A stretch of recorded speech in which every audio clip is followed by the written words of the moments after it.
យើងលក់ដល់ក្រៅប្រទេសដល់អាមេរិកដល់អីចឹងគេពេញយកទៅដាក់សារមន្ទីរបាទនៅមីស៊ីហ្គនបាទការងារដែលខ្ញុំឆ្លាញ់ហ្នឹងពេញចិត្តជាងគេគឺរូបអប្សរាកាច់ភ្លើង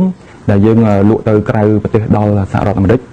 នៅសាកលវិទ្យាល័យមីស៊ីហ្គនគឺតំណាងអប្សរាជាស្ត្រីដែលគាត់កាច់កាច់ភ្លើងបាទអញ្ចឹងរូបហ្នឹងទំហំប្រហែលជាជាង2ម៉ែត្រចង់លើកតម្កើងស្ត្រីក្នុងការបំផ្លាញអាវុធចិត្តផ្ទុះការធ្វើចម្លាក់នីមួយៗ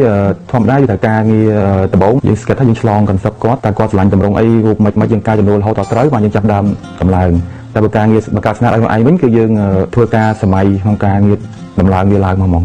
បាទយើងមិនបាច់ចាំចំណាយពេលស្គិតក៏បានដែរពាក់ព័ន្ធនឹង